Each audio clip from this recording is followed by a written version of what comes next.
The complaint. Yes. Okay. The matter was referred from the Office of Executive Director.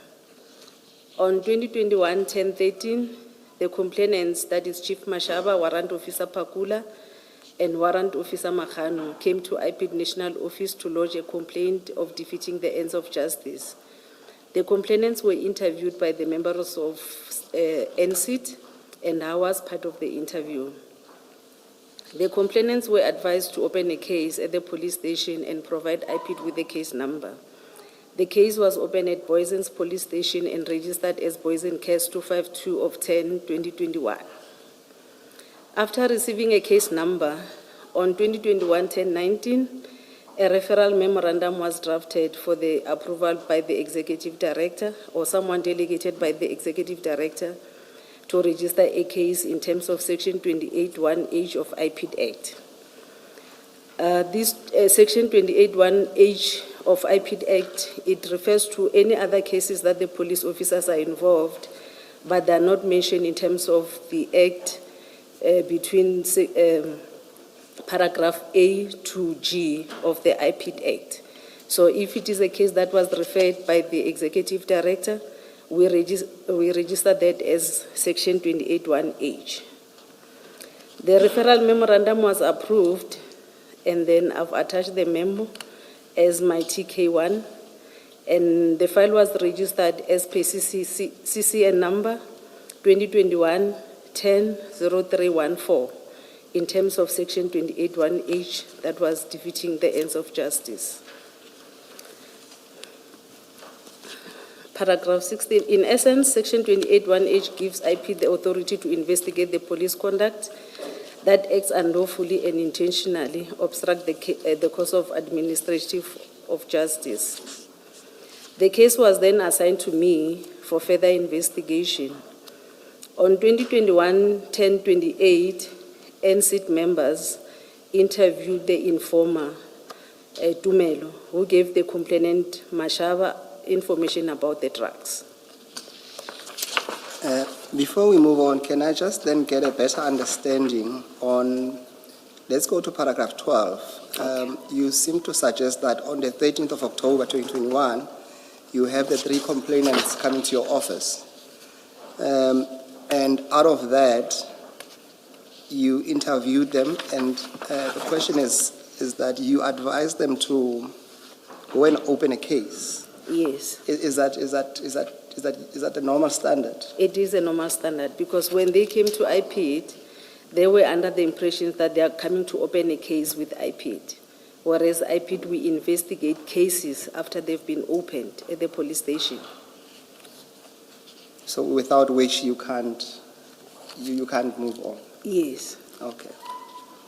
And then just to understand, so the 3 came to your office on that day, and you interviewed them. Did you interview them ever again after this, what I would call probably a preliminary assessment? They handed their statements in the docket, but we also had another encounter when they were giving their supplementary statements. So besides the statements that they provided, so what I'm trying to ascertain is that did you have because this seems to me, because they haven't opened a case, after they've opened a case, as it were, did you sit down with them again to get a fuller version of their complaints? No. Other than them giving us the statement, the supplementary statement, we never had any other engagements in terms of interviewing them about the matter. Okay. I assume that Tumelo is Mr. Nku. Yeah, Tumelo is Mr. Nku. Why do you call him an informer? During our interview, he indicated that he's the informer. He used to give information to a certain general that I didn't mention on the statement. I didn't want to mention the name of the general because it's the information that was never verified. Beyond what he told you, did you establish that he is indeed an informer? The person that he was and that there wasn't anything beyond him being an informer. The name Let me give you the background of why I'm asking this. Okay. Evidence that has been laid before us suggests, and I use suggests advisedly because I'm not in a position to conclude on this aspect. Evidence given before us suggests that he was actually actively involved and complicit in the matter concerning the suspected drugs, that is the consignment of those drugs, or at least the receipt or intended receipt of those suspected drugs here in South Africa. So it's in that context that I'm asking you, why do you call him an informer? Does it mean that you accepted that he was an informer? Because you are stating it as a fact that he's an informer. Yeah, I'm stating this because that is the information that he gave us. However, the information was not verified because he mentioned the handler as a certain general who already passed on. So that is the information that was never verified. Would it not have been more accurate to refer to somebody who was referred to as an informer rather than to state it as a fact that he is or was an informer? Oh, okay. I accept that. Yes. All right, thank you. Please continue. Thank you, Chair. Director Maphosho, at paragraph 15, you make reference to annexure TK01. Yes. Chair, just to clarify, the witness makes reference to about 30 documents, or close to 40 in fact. We're not going to go through each and every annexure, but we'll go through some of them, and she's more than welcome as well to point me where she wants to go. But for now, can we then go to TK1? It will be on page 1, Chair, of the same annexures. It's the same bundle, Chair. So you might need to keep one hand on where we are on the file as we go through the annexures, Chair.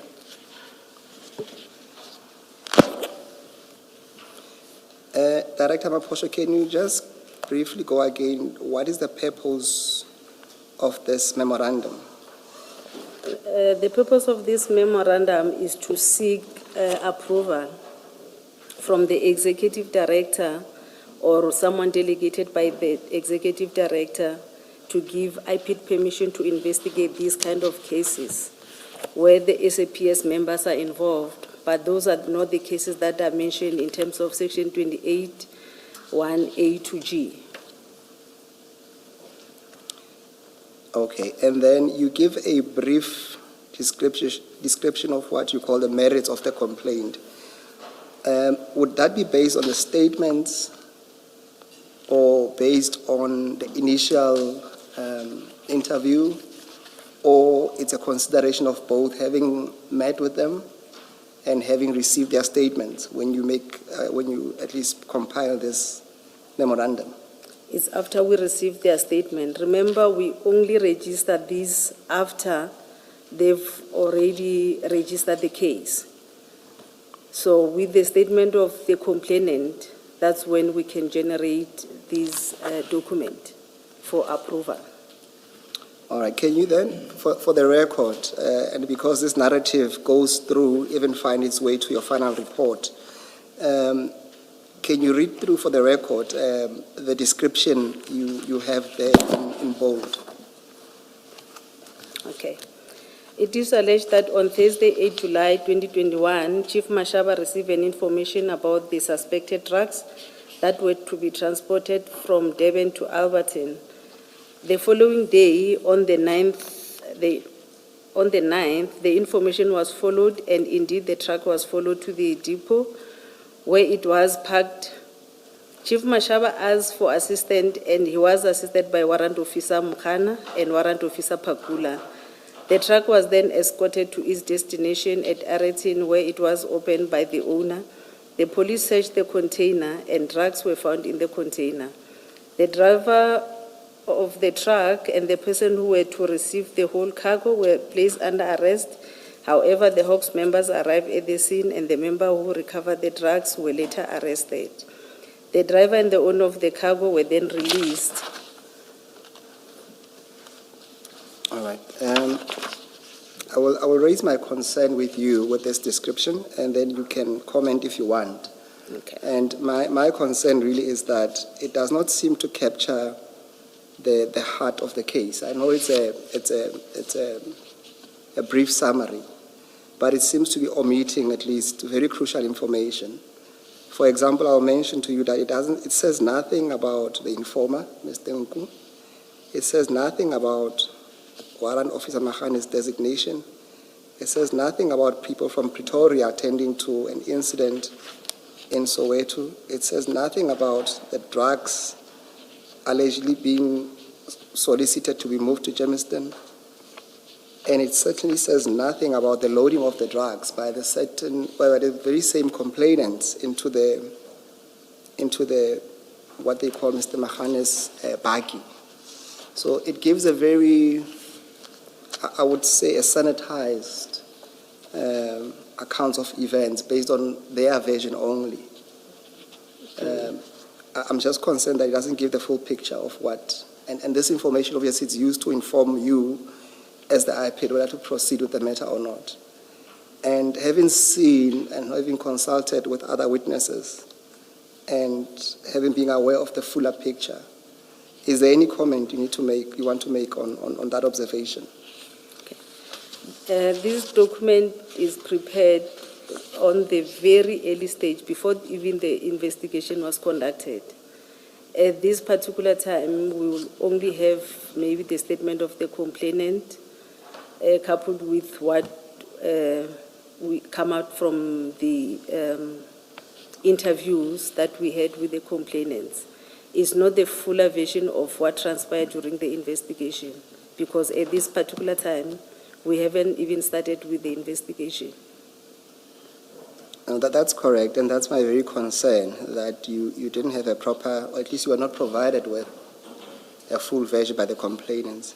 Yes. But let's move to page 2, just out of interest.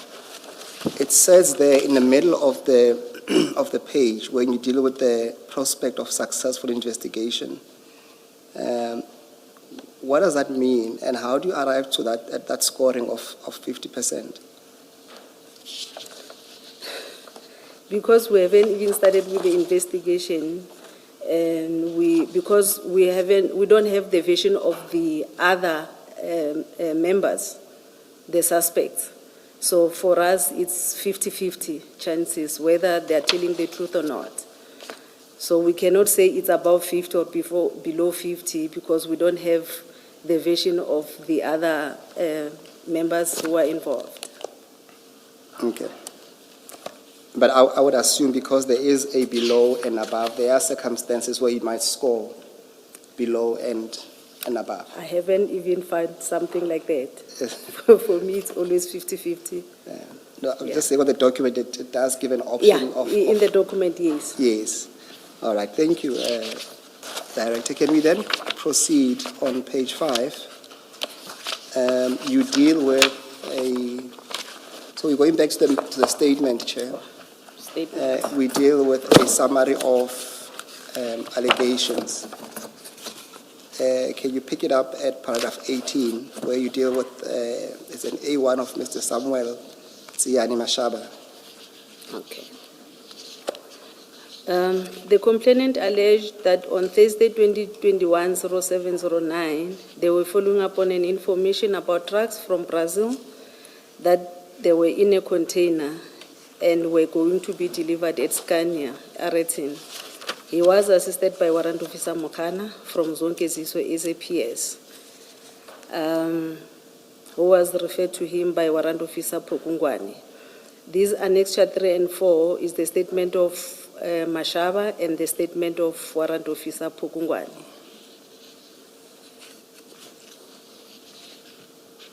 Yeah, you can proceed. Okay. They arrived at Aeroton at about 8 o'clock. The information was positive and the drugs were found inside the container. The driver of the truck, the lady was about to receive the goods and the manager was present, were placed under arrest by Warrant Officer Pakula. I've attached Warrant Officer Pakula's statement as an annexure as well. While the police officer were busy at the crime scene, opening the case and waiting for relevant role players to come, 2 police officers from Boysens arrived and inquired about what was happening, and they explained to them about the drug bust. The police officer from Boysens SAPS were satisfied and were willing to assist them. They even gave feedback to radio control 10111, indicating that all was in order, and then I've attached the report from 10111 as TK6. A police officer who was later known to them as Warrant Officer Rikotso arrived and had an argument with Warrant Officer Pakula. Warrant Officer Rikotso did not want them to open a case, but to open an inquiry file. Warrant Officer Pakula refused, and he was then told that General Khan was on his way. Members of the Provincial Dog Unit, Captain Mudupi, Lieutenant Colonel Maluleke from Technical Operation Management Section, Tom's Hawks also arrived at the crime scene. Lieutenant Colonel Maluleke wanted to take over the crime scene as the drug was part of his mandate. Sergeant Pakula and Warrant Officer Sape from Dog Unit arrived. He then instructed Warrant Officer Makhano to sit in his buggy.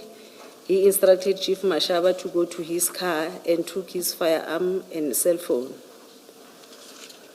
At about 13:30, the members of DPCI, amongst others, General Kadwa, Brigadier Sokhovela, Colonel Stein, Captain Svula, arrived at the crime scene, and they arrested the police officer who made the drug bust.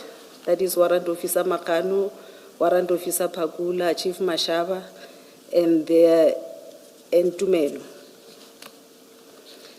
They were charged with dealing in drugs and possession of drugs, stroke use of drugs. The truck driver, the person who was receiving the goods, and the manager were released. Additional statement of Samuel Tiani Mashaba was attached as well, indicating that on the day of incident, he contacted General Mawela, informing him that General Khan was busy harassing them at Aeroton crime scene. A statement of General Mawela was obtained. I've attached it as TK8, and he indicated that he cannot confirm nor deny receiving a call from Mashaba. A statement of General Mtombeni, attached as TK9, he also stated that he alleges that he remembers speaking to an official attached to Gauteng Traffic Police who introduced himself as Mashaba, who indicated that they were following the information on drugs, and he was complaining that the police were about to arrest them. He referred the complaint to Brigadier Shiviri. The statement of General Shiviri, he was a brigadier by then, was also attached as TK10. He stated that he had a conversation with Mashaba relating to the following up on information about drug trafficking at Aeroton, and they were accosted by a member of SAPS Crime Intelligence, Hawks, and want to arrest them. He referred him to General Kadwa of DPCI. They opened a case as per Boysen 98 of 7/2021, and it was investigated by DPCI. A member, Captain Svula, I believe now is a lieutenant colonel. Yes. The arrested member were taken to Boysen's police station and detained at about 19:30. Sorry. Did you ever look at and compare the statements that were taken in respect of the drug charges or drug-related charges? That is, statements taken by those investigating those charges. Did you ever do a comparison? We were I'm never asking, for example, because on this aspect, the aspect we've just dealt with, there is a statement that says, Brigadier Shibiri, who later became a general, called at the scene and said, isn't there a way in which all of this can be resolved amicably? And I don't know whether he was referred to someone else, and then he said, he basically left it at that and didn't follow up on this amicable resolution. That's why I'm asking whether you ever did any comparison with what was happening on the other side. Did you just run with what you established with regard to the complaint that had been laid by these three people, two of whom were SAPS members and one of whom was a provincial traffic officer? Commissioners, we were never given a chance to check the other case because the DPCI refused with the docket. Oh, yeah, I remember that detail. Yeah. All right. Thank you. Yes. Director, just to go back on page 5, at paragraph 18.1, maybe we need to correct that the incident occurred it was on a Friday, not Thursday. 18.1. Yes, but the substance of my question really is that Oh, you were told, at least from a statement by Mashaba, that they were following up an information, and he doesn't mention Mr. Nku. But you had testified earlier on that you guys had an interview with Mr. Nku. Can you assist us from your recollection? What did you at least ascertain from that interview? Perhaps before you do that, can we accept, at least for now, that there's no statement that you took from Mr. Nku? Yeah, Commissioner, there's no statement that we took from Mr. Nku. Yes, can we then maybe, as far as you can recall from that interview, what can you relay? Yeah, as a team, we are concerned about how did they know about the drugs, because they were just telling us that they were following up on information about the drugs from Brazil to Scania. So the question with us was, how did you know about the drugs? That's when they told us about Tumelo. And when they came to IPID, it was only 3 of them. Tumelo was not part of them. So we asked for the contact details of Tumelo so that we can interview Tumelo. Hence, we interviewed Tumelo at a later stage. And if I understand well, there was no reason stopping him from being part of the complainant, is there? No, there was there was nothing. And how far did you get in terms of where he received The information. the information? Commissioner, he was not making too much of a sense because he was talking about issue of, what do you call this, hacking and something like that. That is cyber hacking or a something. cyber crime hacking, something like that. And he kept on telling us that he is an informer of that, the late general, that he was giving the information to the late general. In your So conversation, was the point that he had hacked onto a system that revealed that there was such a consignment? Or what exactly was this hacking about? He was talking about so many things. He was not talking about only Let's just this. focus on the hacking for a minute, please. No, he was talking about hacking in order for him to get this kind of information about the illegal transportation of things. It can be drugs, it can be any other thing. It can be any other trafficking. So he was talking about so many things. But he was not giving us anything to work on. Did you ask for anything concrete? Because surely there would have been records of the hacking. No, he didn't have anything. It was just Did you ask what he was Did saying. you ask for the records? Commissioner? Did you ask for the records? Yeah, we asked for the record, but he didn't have anything. It was only what he was saying, and of which we didn't have anyone to confirm what he was saying. Okay, thank you. In that conversation, did he at least disclose to you that a previous day he was in Durban and that he followed the truck all the way to Gauteng? Yeah, Commissioner, he did mention that he followed the truck from Durban to Yellow Jersey. Yes. Yes. Did he mention to you what his interest would have been in doing all of that? We were interested in knowing as to why the interest, but he kept on saying he's been giving out information to these police officers, and he doesn't know whether the information was positive or not. So this time he was trying to make sure that yes, whatever information he got, when they open the trucks will be there. That was his response. And was your sense that he is an informer/informant registered with SABS, or was an ad hoc, if I may use that term, an ad hoc informer?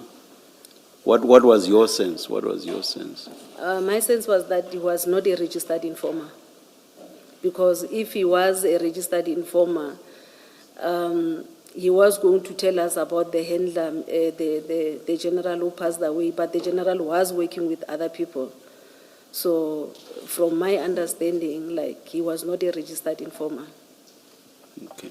Yes. Director, one thing that immediately stands out when you look at the statements of Director Mashaba and Joseph Makhana is, in the case of Director Mashaba, it says he's based in Sidibeng in Vereeniging. That's the first thing that stands out. In the case of Makhana, it says he's in the CIMAC Crime Information Analysis Center in Zonkizizwe. Does that not immediately raise a question? What are you doing in Aeroton?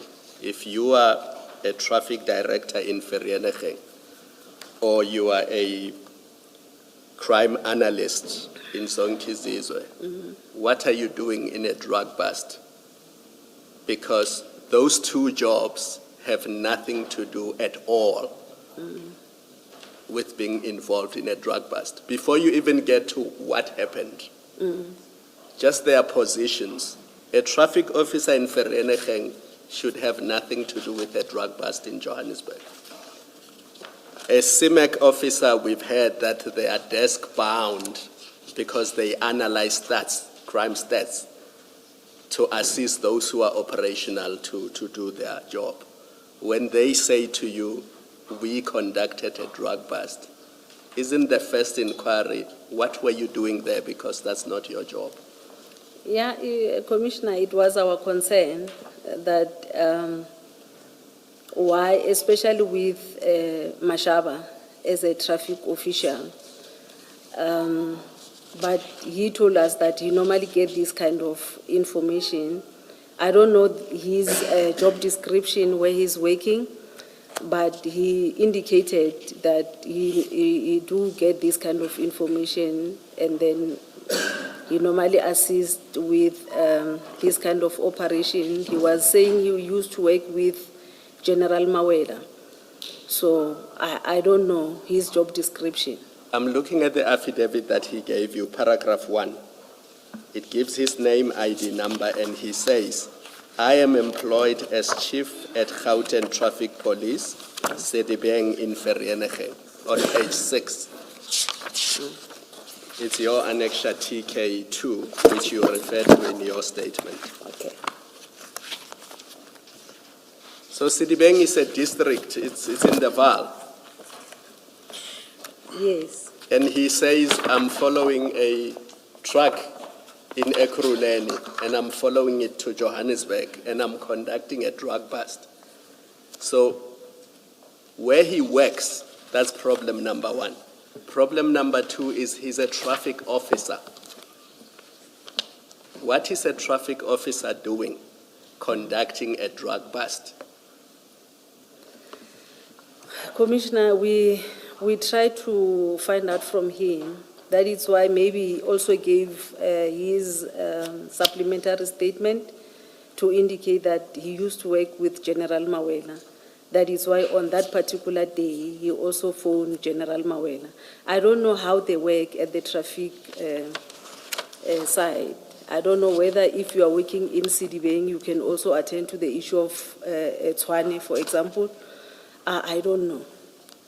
But Why I'm raising this, IPID has testified before us. okay. And one of the issues they took with EMPD officers conducting a bust in Rosebank or Kilani is that A, that's not the job description of traffic officers. And secondly, they are outside of their jurisdiction. And for those two reasons, their conduct was unlawful. And we heard that from IPID when it was testifying. So the first thing that stands out looking at paragraph 1 is here is a traffic officer in Vereeniging who is leading, because he's the leader, he says, I called other people, leading the chase of a truck, because that's what they were doing, and conducting a drug bust. They're chasing it in Ekurhuleni, outside of Sidibeng. They're chasing it all the way to Johannesburg, outside of Sidibeng. But he's a truck officer. He has no business opening containers and finding out that there are drugs in those containers and arresting owners of those containers or the recipients of the goods that are in the container. That's true, Commissioners. Like I'm saying, we don't investigate the traffic officers. I don't even know their jurisdiction, whether a person from traffic in Sidibeng can also come and work in Tshwane or in Johannesburg. I don't know.